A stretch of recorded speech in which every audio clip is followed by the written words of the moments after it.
Estes operários devem se conservar em permanente estado de alerta, pois por detrás dessa tênue camada há uma pressão de 250 toneladas de metal em fusão.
Choked!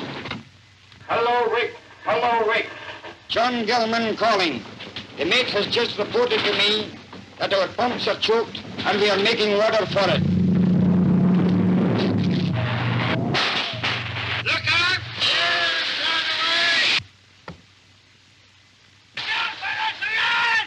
Go off and tell the skipper, Davy! I think under the circumstances that a salvage tug is necessary. Over to you. Something wrong here.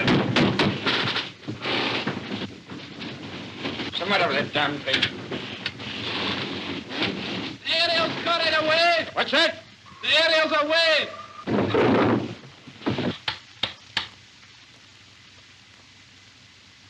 Damn it. He's gone dead.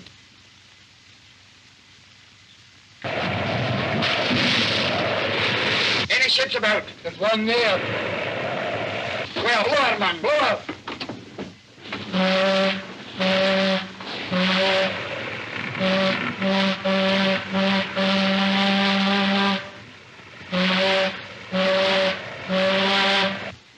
I'll bet that's old Johnny on watch. He's as deaf as a bloody bull.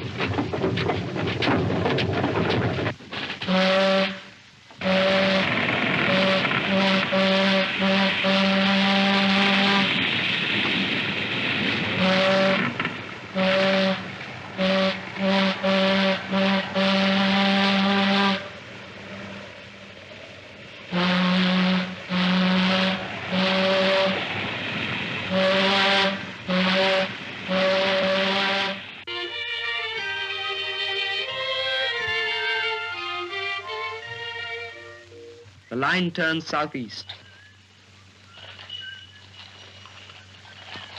Here, as in other mountain districts of the world, mules are used for transport. The track is too steep and rough for the mule carts, but the mules themselves can still climb with poles strapped to the saddles. They are hardy. They are not affected by changes in temperature. And although bad-tempered, they are the most sure-footed animals for climbing narrow and precipitous tracks.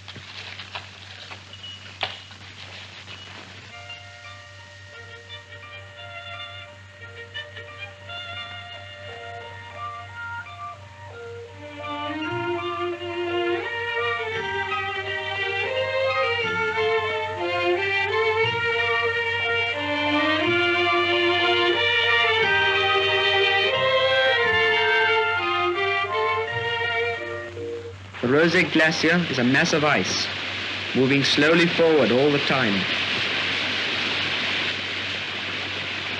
In the summer heat, the surface of the ice melts, and streams of water pour down the valley, thrusting huge rocks and boulders before them. These channels are far too deep and cold for even a mule to ford. Coster and his son have to carry the poles across between them. They need strong mountain boots and a climber's skill to carry a heavy pine pole across a brick risk.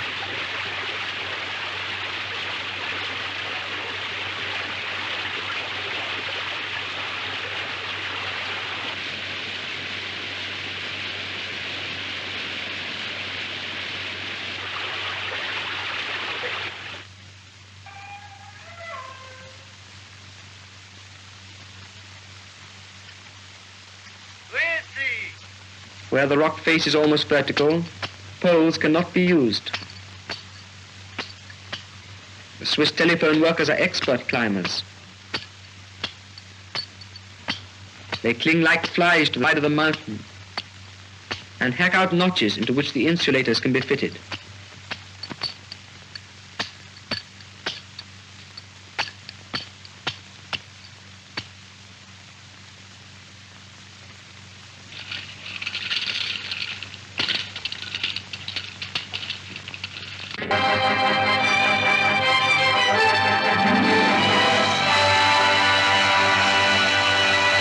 North of England mines, about a third of the boys employed sustain some sort of injury every year.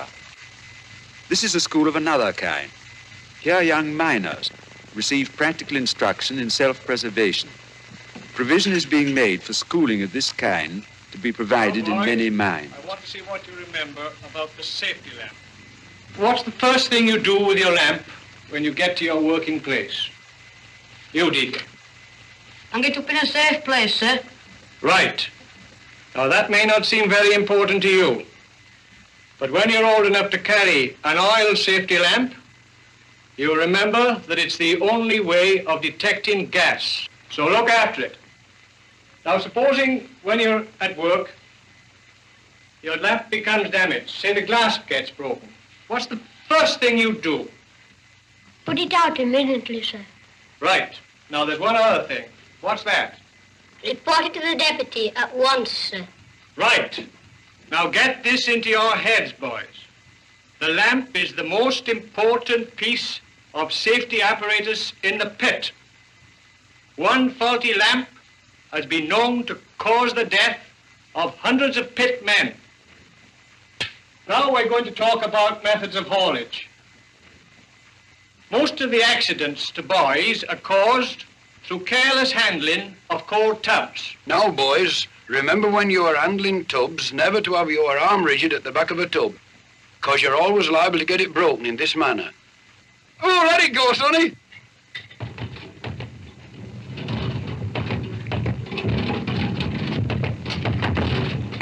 Always remember when taking tubs up an incline to put on a drag to prevent them running back, and so preventing a serious accident. Right, oh, let it go, sonny.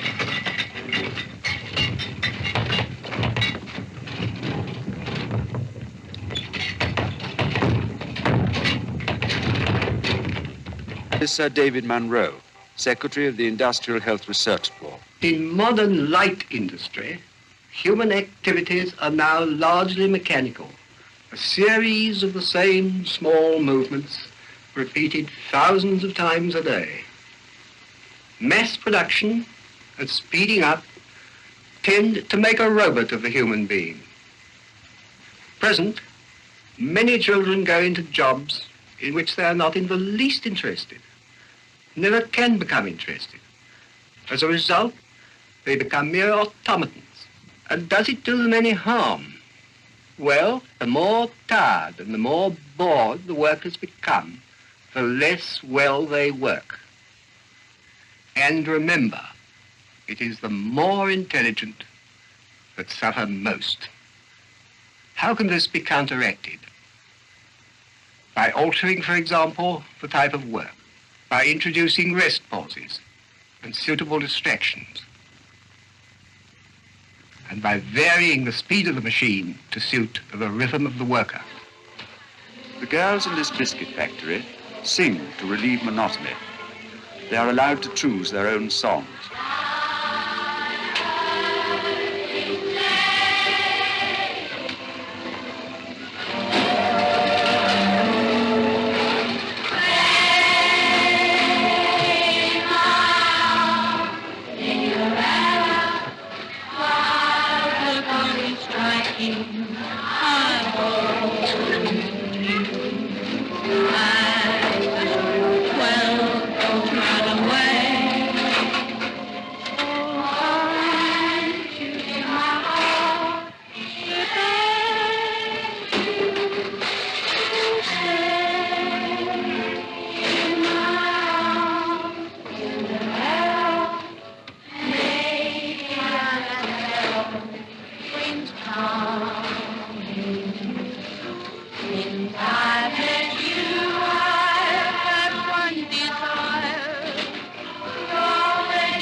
Till 6:15 to Sunny Green, back home to you, and steaming stew, the evening news, and standard too, beside the fire, the crackling fire, to read my Times. When I visited the prim Willesden home of Mrs. Croker this morning, she told me the story of And steaming stew, the evening news, and standard too, beside the fire, the crackling fire, to read my Times. How much I read my Times? 6:15 to Sunny Green, back home to you, and steaming stew, the evening news, and standard too.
Wie gefällt dir die Visage? Welche meinst du?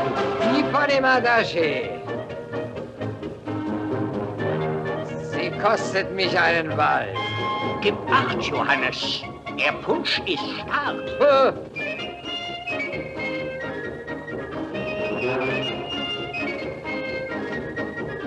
Heuschrecke im Frack. Ruhe! Attention! Meine Herrschaften, ich erlaube mir Ihnen meinen Gockel zum Besten zu geben, von dem Sie wohl schon gehört haben. Ja. Und die Braut ist nicht da.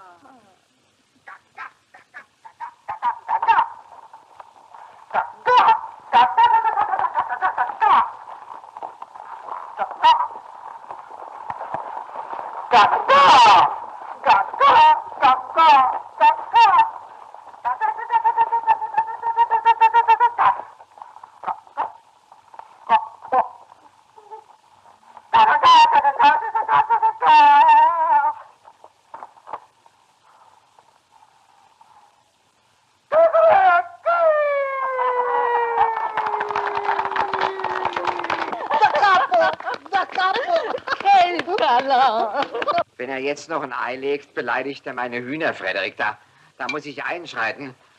Verlassen Sie sofort mein Haus. Ja, Sie. Puntila, du gehst zu weit. Meine Damen und Herren, ich bitte Sie, den Vorfall zu vergessen. Sie ahnen nicht, wie prekär die Situation der Mitglieder des diplomatischen Korps ist. Sehr richtig. Monsieur!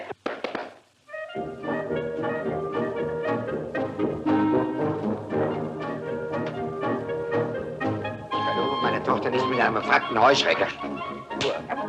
Ruhe! Frederik, du verstehst den Ernst der Situation nicht. Solange keine Namen genannt werden, ist alles noch reparabel.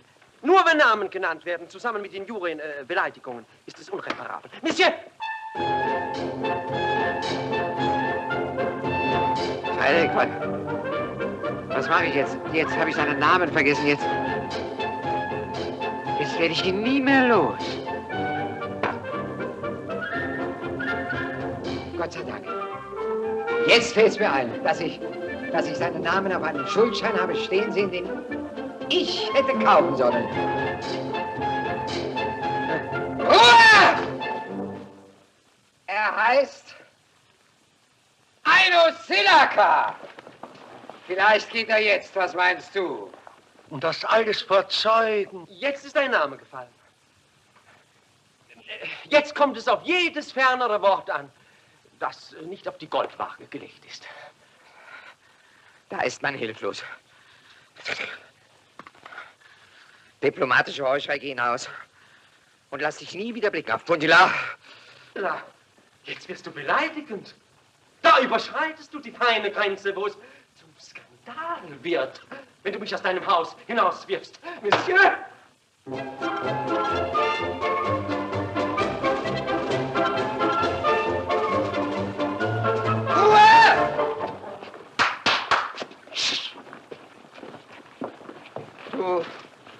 Du zwingst mich, dass ich deutlich werde und sage, Scheißkerl, hinaus. Er hat immer diesen wunderbaren Humor gehabt. Puntila, das nehme ich krumm.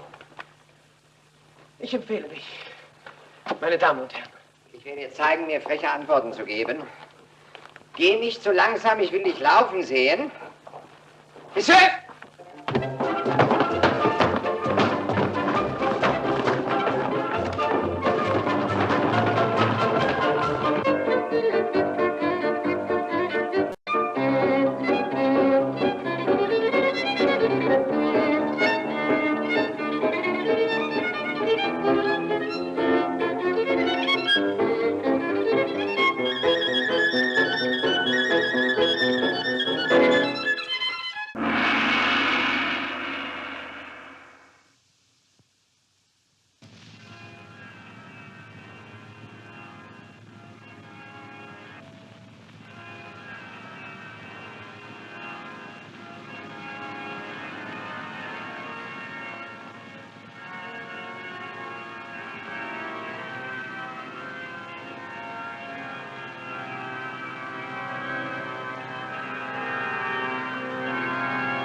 I signed on, I put down for the RAF. I got a head for heights. Was born on top of Brixton Hill.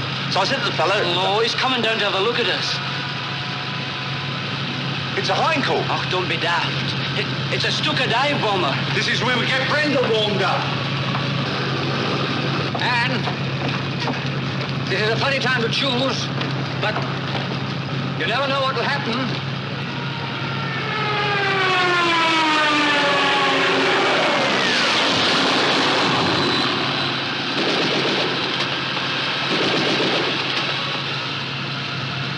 He's after us, all right. He's coming back again. Wait for it.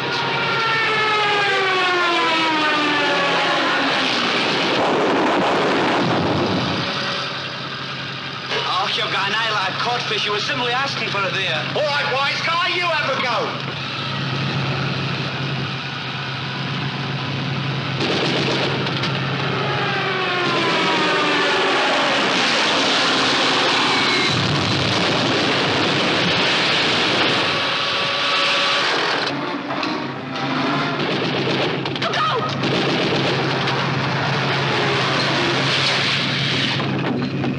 Take it in the park and practice.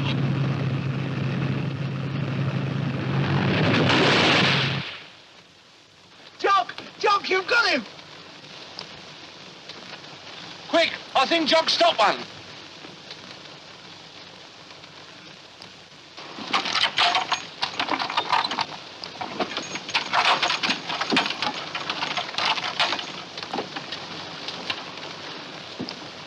Don't worry, chum. We'll have you off to the dressing station in a couple of shakes. Just as soon as we get this bandage on. It's no use, Anne. This is what I get on. Shut your trap. You're talking ridiculous.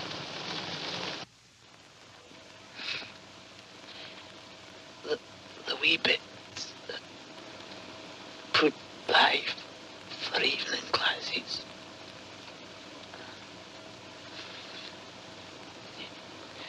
You have it, dummy.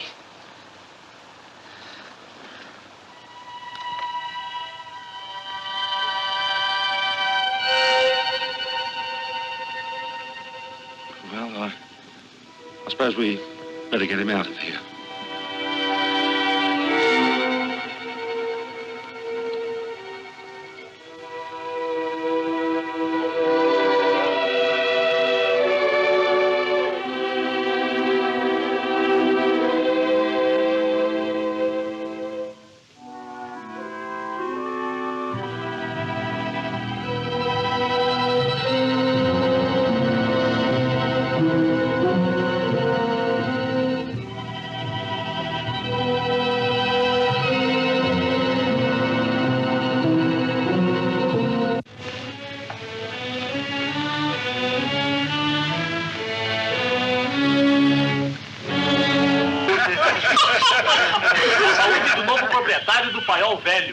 Saúde. Hoje já passei da conta. Mas que vá. Saúde, saúde. Este é do bom, hein, pessoal? A saúde, doutor Boaventura, nosso futuro deputado. Saúde. Saúde. Foi na horinha. Foi o moço fechar o negócio, foi o café subir. Ele não dava Deus pra isso. O Quizinho também foi direito. Qualquer outro no seu lugar aproveitava a ocasião e ficava com a fazenda. É, vontade não me faltou. O que faltou foi dinheiro. Ah, Molina, vem beber com a gente. Bravo, seu Tunico. Vamos, dona Lina. Isso mesmo. Vamos beber a saúde do paiol velho. Não faça luxo, dona Lina.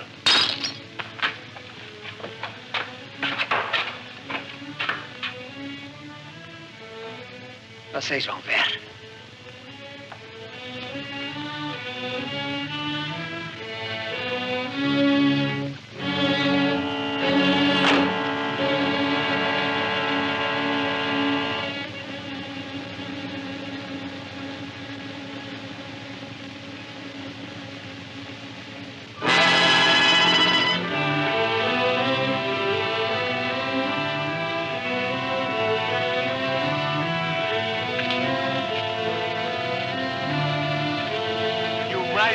engraçado é que ele não sabia.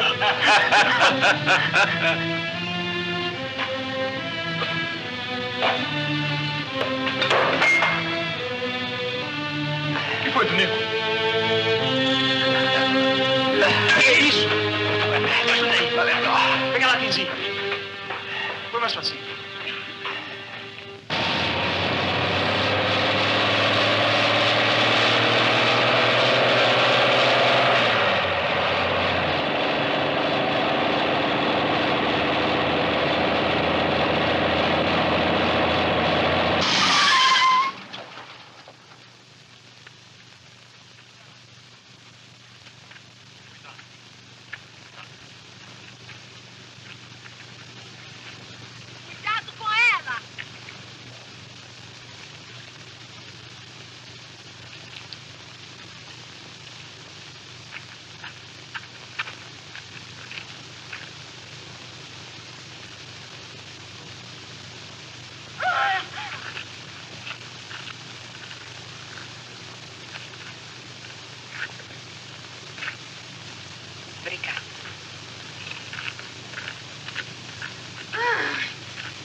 Vá buscar a mãe dele.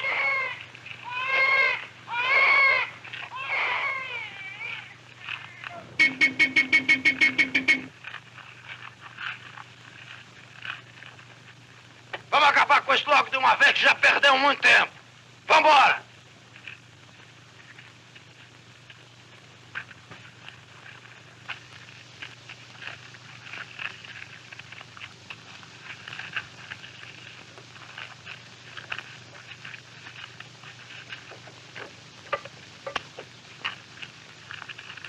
Corta, Norival.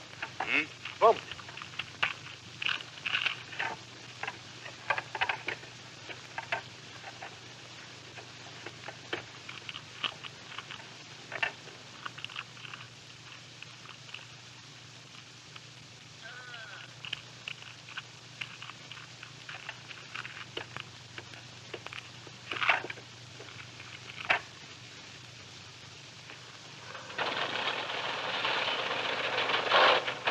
Que eu não posso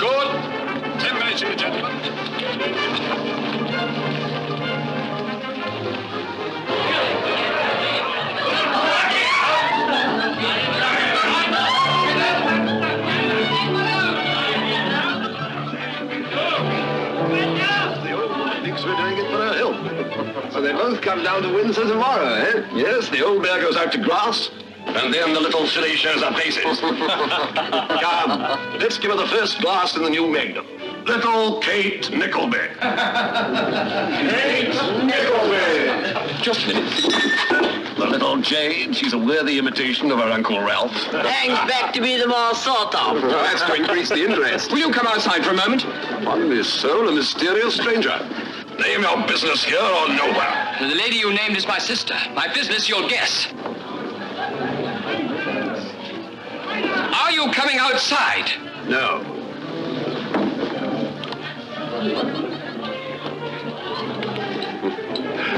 So much for the errand boy. The London coach just leaving, sir.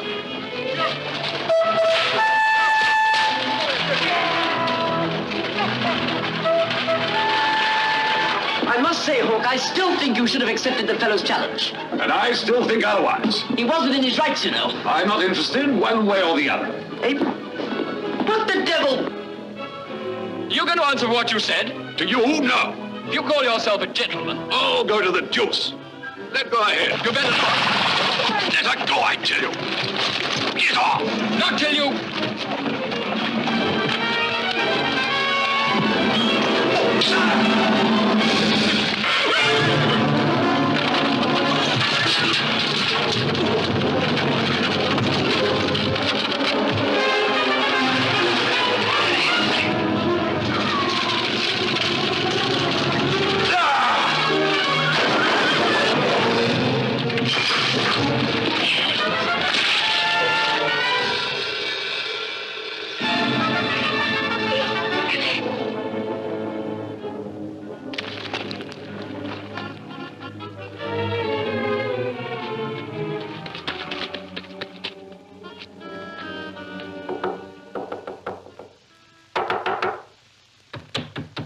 All right, I'm just coming.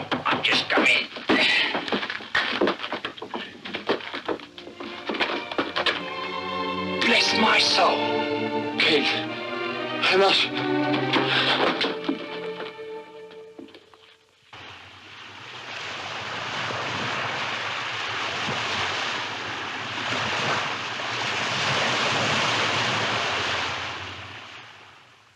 Raimundo! Silvino. Oh, eu...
Nossa Senhora,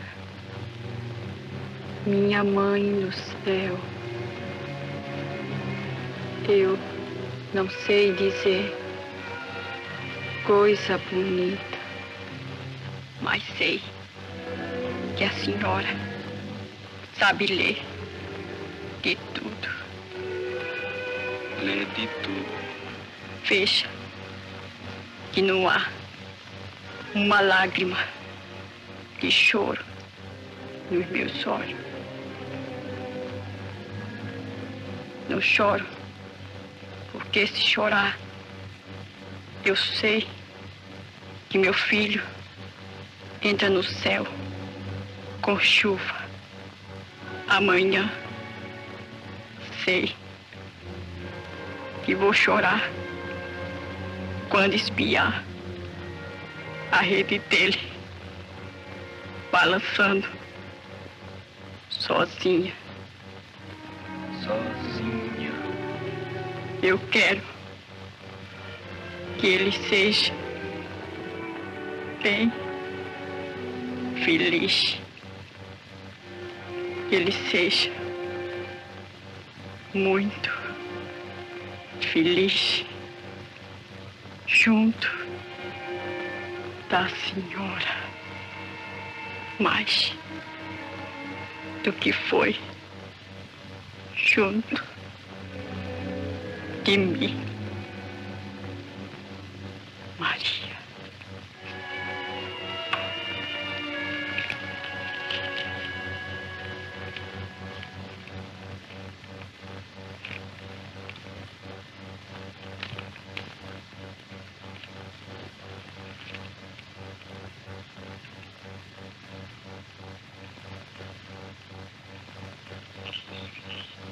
Já morreu o pé, já morreu a mão, já quebrou-se a corda de seu coração.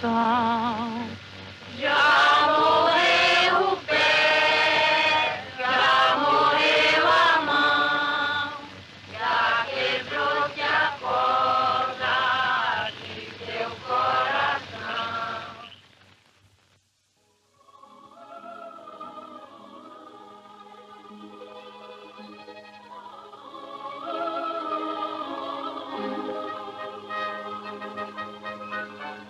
Not going to Berlin. He's not going.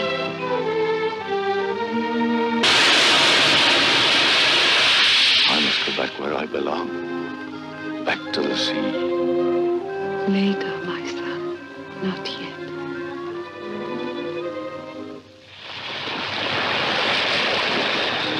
The Lord is my shepherd. I shall not want. He maketh me to lie down in green pastures. He leadeth me beside the still waters. He restoreth my soul. Yea, though I walk through the valley of the shadow of death, I will fear no evil.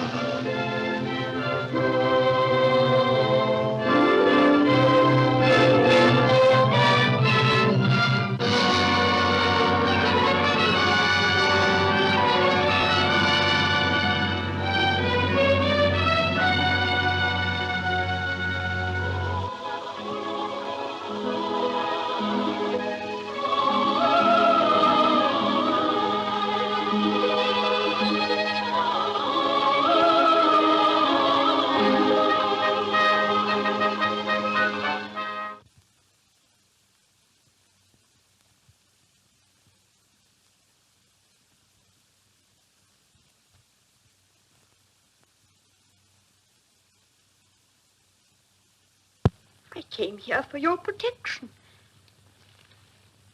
I have no one else. But, Charlotte, you heard Mr. Brome's advice. I won't take it, Mother. I won't. Come in. His Royal Highness the Duke of York, madam. The Duke of York.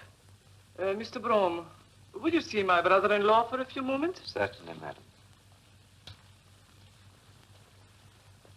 Mother, I can't go back. Please, let me stay here. It is impossible, my child, because I am leaving England. No, you can't. You mustn't. Your father is only cruel to you because he hates me, and you love me too much. If I am not here... Take me with you. No. You will be queen one day. How can you bear to leave England? 20 years ago, I was overtaken by the worst misfortune of my life. Now it appears the same misfortune threatens you. They told me I was coming to the loveliest country in the world, to marry the handsomest man in the world, the kindest, the most gallant, the first gentleman of Europe. I came, and then I saw him. Mein Gott, this handsomest prince was just a lump whose belly had to be kept in place by stays. On our bridal night, this wonderful prinny came to me so drunk that he fell into the grate.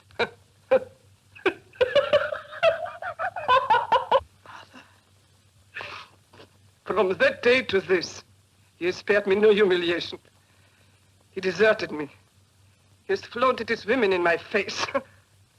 He has persecuted those who showed me the slightest devotion. And now, because my daughter loves me, he keeps us apart.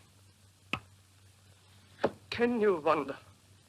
I would rather see you dead than subjected to a loveless marriage. There have been many times when I wanted to kill my husband. But the fatter he gets, the healthier he gets. Look. Look at this. Caroline, Princess of Wales, has descended to witchcraft. It is my husband. I made him in wax. I stick pins into him. That is what 20 years of hatred has done for me. And you, my debauched, voluptuous, lecherous swine of a husband, I bequeath you to the Jezebels and the Delilahs of Mayfair. Oh, and may you burn! May you burn forever in the everlasting fire.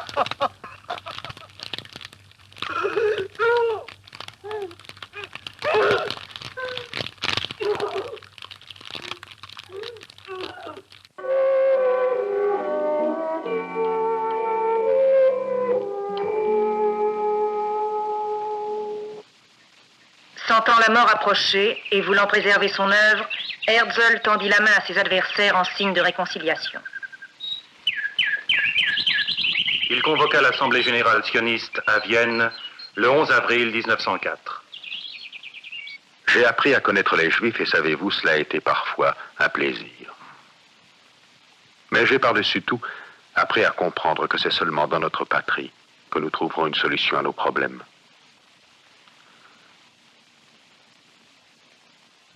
Grâce aux efforts de Herzl et à la bonne volonté des deux parties, la compréhension put renaître. Mais il n'est pas exagéré de dire que cet effort l'acheva. Le docteur lui prescrivit 6 semaines de cure à Franzenbad. Dans une lettre à son fidèle Wolfson, Herzl écrit « Ne fais pas de bêtises tant que je serai mort. » Il continuait à travailler énormément. Il fallait trouver un nouveau moyen de résoudre le problème. Il n'y a pas de temps à perdre. Ce sont mes dernières semaines. Peut-être mes derniers jours. Il faut se hâter.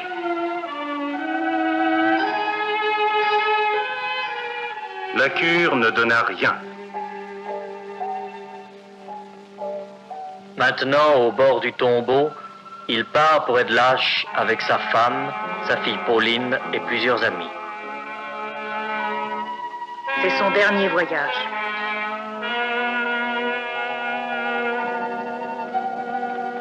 J'avais toujours cru savoir ce que pouvait être la peur et la souffrance. Mais tout ce que nous connaissons, tout ce que nous pouvons imaginer n'est que jeu d'enfant à côté de la pire des terreurs, celle de ne plus pouvoir reprendre son souffle.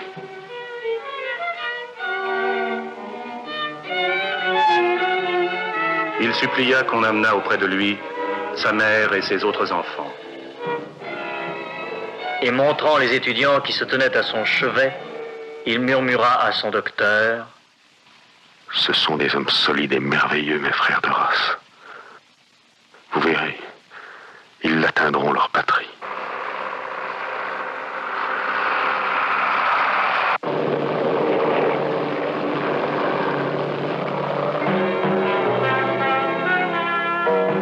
À 5 heures de l'après-midi, son docteur entendit un profond soupir.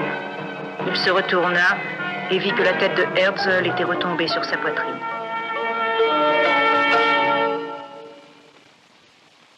S'ils le veulent, les Juifs feront leur état.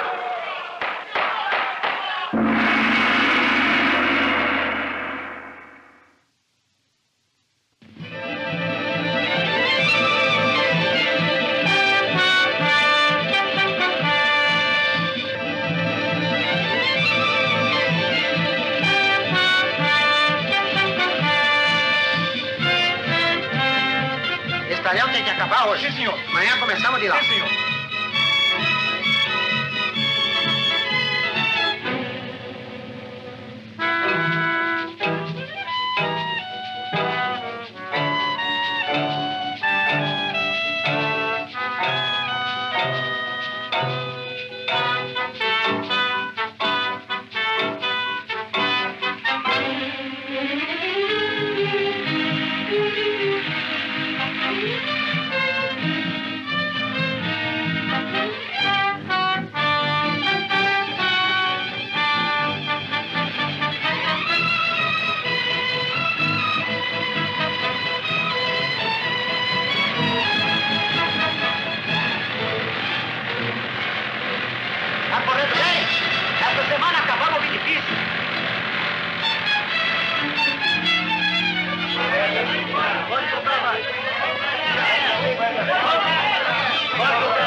The shift is finished.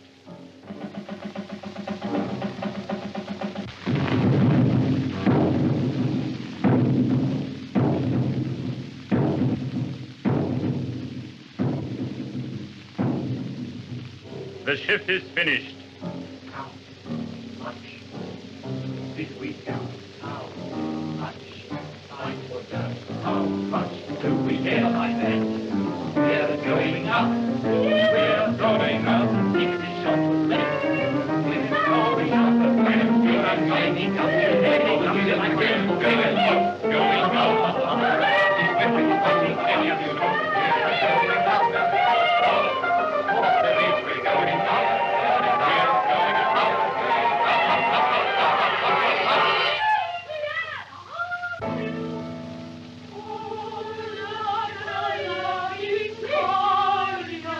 The miner's life is bound up with the pit.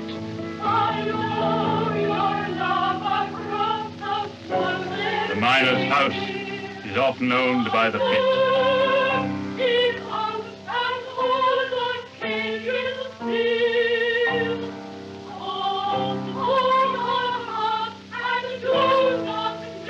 The life of the village depends on the pit.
This is the night mail crossing the border, bringing the check and the postal order, letters for the rich, letters for the poor, the shop at the corner of the girl next door, pulling up beat a steady climb, the gradients against her, but she's on time.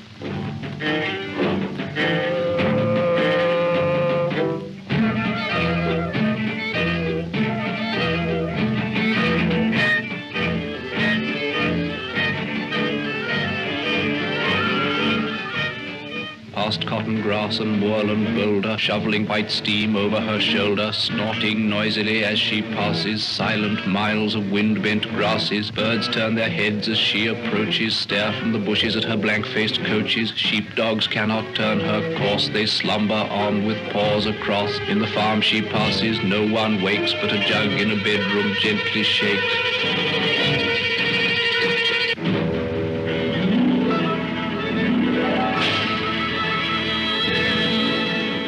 Dawn freshens. The climb is done. Down towards Glasgow she descends. Towards the steam tugs, yelping down the glade of cranes. Towards the fields of apparatus, the furnaces, set on the dark plain like gigantic chessmen. All Scotland waits for her. In the dark glens, beside the pale green sea lochs, men long for news. Letters of thanks, letters from banks, letters of joy from the girl and the boy, receipted bills and invitations to inspect new stock or to visit relations, and applications for situations and timid lovers, declarations and gossip from all the nations, news circumstantial, news financial, letters with holiday snaps to enlarge in, letters with faces scrawled in the margin, letters from uncles, cousins and aunts, letters to Scotland from the south of France, letters of condolence to Highlands and Lowlands, notes from overseas to Hebrides, written on paper of every hue, the pink, the violet, the white and the blue, the chatty, the catty, the boring, adoring, the cold and official, all the hearts outpouring, clever, stupid, short and long, the typed and the printed and the spelt all wrong. Thousands are still asleep, dreaming of terrifying monsters, or a friendly tea beside the band at Cranston's or Crawford's. Asleep in working Glasgow, asleep in well-set Edinburgh, asleep in granite Aberdeen. They continue their dreams.